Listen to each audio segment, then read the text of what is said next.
Govinda Rai Entertainment.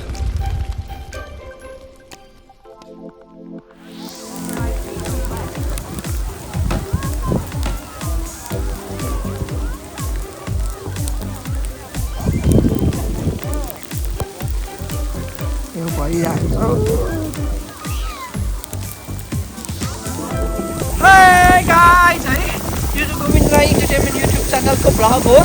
म चाहिँ यसरी भ्लग बनाउनुको लागि चाहिँ किन बुहारीले चाहिँ यता हिँड्नु न हिँड्नु छिटो किनकि चाहिँ एकदम आज रमाइलो हुन्छ भनेर भन्नुभयो होइन, त्यही भएर म यता आएँ। हो यहाँ त उठिन्छ स्नोलाई के सफा गर्नुको लागि आइरहेको गाडी पनि होइन। म चाहिँ अहिले बच्चाहरूलाई हाम्रो सिकेन्छ समर अनि सियालाई चाहिँ के भन्छ यस्तो घुमाउनुको लागि चाहिँ ल्याएको जस्तो भएर आएको हो। एकदम चिसो भइरहेछ, रमाइलो पनि छ। त्यो चाहिँ मिडल भिलेज पार्क है, जुनिफर भ्याली पार्क। यताखेरि अहिले यस्तो दामी छ। पछि चाहिँ के भन्छ फेरि यो स्प्रिङमा हरियो हुन्छ होइन। तपाईँहरूलाई थाहा छ प्रकृति भने कति सुन्दर छ। त्यो प्रकृतिले गर्दाखेरि मान्छेलाई चाहिँ कहिलेकाहीँ बाँचु बाँचु लाग्छ, कहिलेकाहीँ मरु मन लाग्छ, कहिलेकाहीँ उमङ्गले एकदम माथि माथि उडु उडु जस्तो लाग्छ। जस्तो सुकै मौसम भए पनि, जस्तो सुकै वेदरलाई हामीले पनि एकदम एक्सेप्ट गर्नु जरुरी छ है गाई। कहिलेकाहीँ मान्छेलाई एकदम जाडो पनि हुन्छ भन्छ होइन, अनि डिप्रेसिभ पनि हुन्छ भन्छ। डोन्ट फिल डिप्रेसिभ है, यो चाहिँ मौसम हो भनेर सम्झिनुहोस्। लेट्स हग आवर यो मौसमलाई है, मौसमलाई एकदम माया गरौँ। यो मौसमले जस्तो प्रकारको हामीले रियाक्ट गर्छौँ नि त्यही प्रकारको हामीले उहाँले पनि दिन्छ होइन। मलाई यस्तो मन परिरहेको छ। आज म सधैँ नेपालमा भइदिएको भए चाहिँ होइन, नेपालमा भइदिएको चाहिँ म चाहिँ आज यहाँ चाहिँ ल्याइदिन र रातो साडी, हरियो निलो प्रकारको सिपनको साडी, पातलो कलरको यस्तो गर्न नसक्यो होला होइन। अनि केटाहरूलाई चाहिँ ओभरकोट त्यस्तै हुन्छ है। पहिला पहिलाको फिल्महरू यादहरू आइरहेछ। नेपाली कलाकारहरूलाई मैले नचाहेको थुप्रै वर्ष भयो, 34 वर्ष भयो फिल्म इन्डस्ट्रीमा काम गरेको। अहिले पनि यहाँ बेला बेलामा म्युजिक भिडियो पनि गरिरहेको छु होइन, काम गरिरहेको छु। तपाईँहरूले चाहिँ के गर्नु भएको छ, मलाई मिस गर्नु भएको छ छैन होइन। मिस गर्नुभएको छ भने म चाँडै आउँदैछु नेपालमा। नेपालमा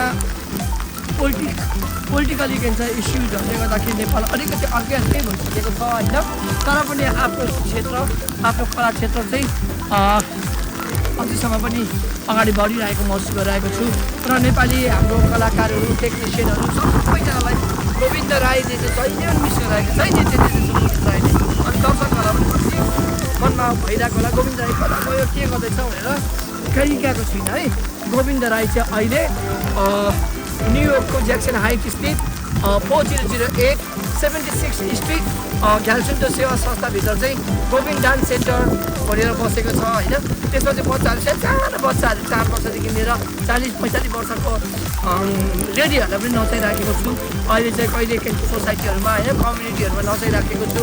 त्यो कम्युनिटीहरूले ननचाउनु भए आज गोविन्द यसरी यहाँ आएर भ्लग बनाउन सकिन्थ्यो होइन। तपाईँहरूले चाहिँ जुन प्रकारले मलाई माया गर्नु भएको छ नेपाली दर्शकहरूले, कम्युनिटीहरूले सबैजनालाई एकदम यो जसरी यो के चाहिँ हिउँ झरिराखेको छ नि, त्यो मायाको बर्सात जस्तै, यो हिउँको बर्सात जस्तै, यो हिउँको जस्तै माया होइन। यो माया चाहिँ खत्म गरिरहेको छ। जाडोको जुन प्रकारको माया छ त्यो माया जस्तै फेरि अब स्प्रिङ आउँछ, स्प्रिङमा आउँदाखेरि स्प्रिङ खालको माया है।